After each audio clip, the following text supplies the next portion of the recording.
But when I received the call from the hospital that said, you have to get here right now, he's in ICU, he's on life support, we were not able to revive him, we don't know what's going to happen. It's not medically possible that he's going to survive this, so, get ready. Andrea Grace Phillips' heart sat idle for a week. Her son had OD'd before, but this time he had pushed his body to the brink. They told us that, we needed to prepare for his funeral, that he wasn't going to live.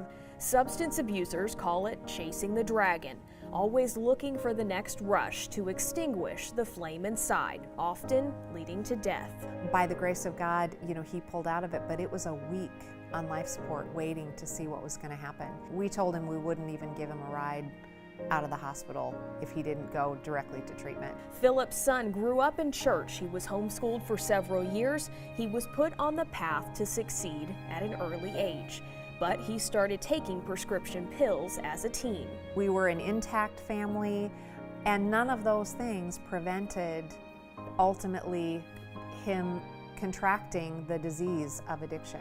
Her son battles the disease of addiction every day, but has been clean for several years.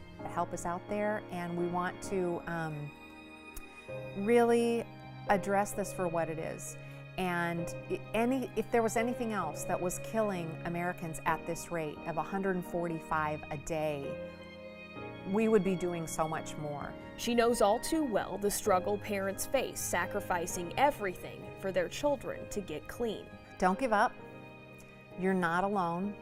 What usually happens with the parent of an addict is ultimately they lose their health, their finances, their sanity, their salvation, their employment, their marriages, all kinds of things start unraveling. So when you have parents that are trying to get their children to rehabilitate, trying to get their children to stay clean, and they get to a point where they want to call law enforcement in because they're worried about their children dying. That's a horrible, horrible place to be in. Vanderburgh County Prosecutor Nick Hermann says parents are put in the worst spot.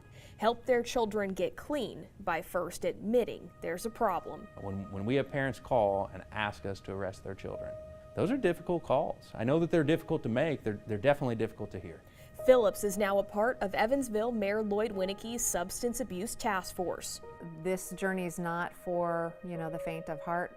It is an unbelievable ride, and now that I've been on it for 10 years, I've learned a lot of things. So I'm really here to be able to share with other parents, with other mothers, the importance of being able to talk about what's happening, because if we don't share without shame and really break the stigma of addiction, we're never going to get the help for the people that need it, which are the addicts. We have some great treatment facilities, but they're full.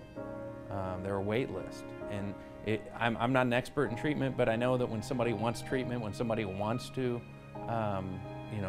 start on the road to recovery, that's the time. You have to get to them then. Phillips recently got her life coach certification and plans to start holding retreats for mothers of addicts in her Vanderburgh County home. She's opening up the door to talking about addiction, a conversation many don't want to have. This is not a cause that I would have chosen. It's kind of a cause that chose me, and because no mom would choose this road, honestly. But I'm grateful for the things that I've learned, and hopefully for the opportunity to be able to help other people in the midst of it.